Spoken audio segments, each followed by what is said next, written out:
This is breaking news from the 7 Action Newsroom. Good morning. We break into programming right now to bring you breaking news. A massive pileup that has shut down I-96 in Livingston County. We've got a picture sent in to us from one of our viewers right here of the accident. This involves, we're told, more than 40 vehicles, and Michigan State Police say at least 2 people have been killed, many more injured.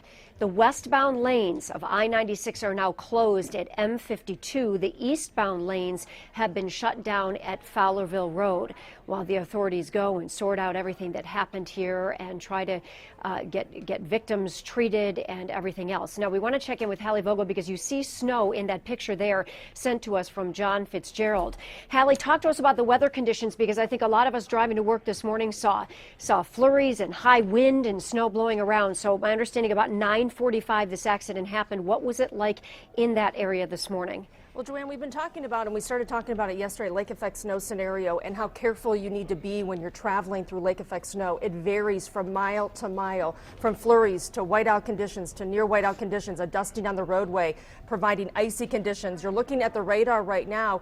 And again, this is not widespread, but as it comes in bands, you don't know exactly where these bands are going to end up when you're driving. So you really want to make sure you reduce your speed and you're careful. So the heaviest the snow so far has been from Lansing westward.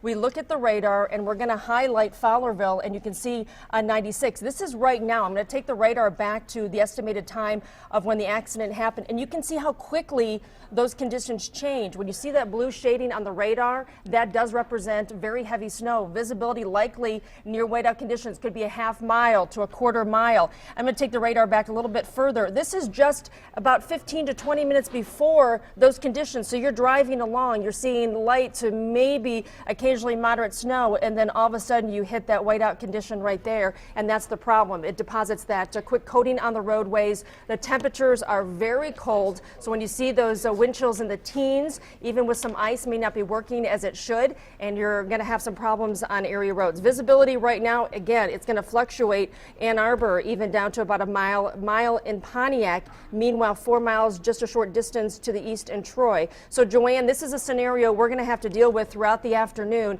where this lake effect snow will be varying. It's going to be occasionally heavy the further west you travel, especially, but here locally we've also seen some of that coating on the roadway, very slick conditions. This stays with us through the evening hours. We're even talking about some of this lake effect scenario for tomorrow as well. So Joanne, we'll keep you posted, but this is not going to go away in the next several hours, so we really have to be careful on the roads. Such a tragedy. I want to bring you again this picture sent from John Fitzgerald. We are learning again, just to reiterate if you're joining us, a 40-car pileup on I-96. This is about 20 miles. If you're familiar with the area of Fowlerville, is exit 129.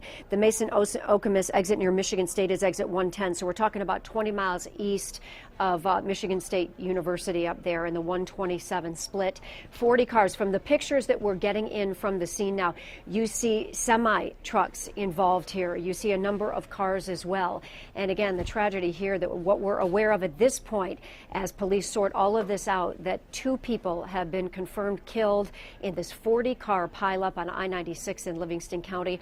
We're told many more are injured as well. And in light of this accident now, both directions of I-96 in this area are shut down. So if your travels had you heading to the west part of the state today, obviously avoid I-96 because you won't be getting through that area. We are staying on top of this story. As soon as we learn more information, we will bring it to you. We will, of course, have a full report on Action News at noon as well.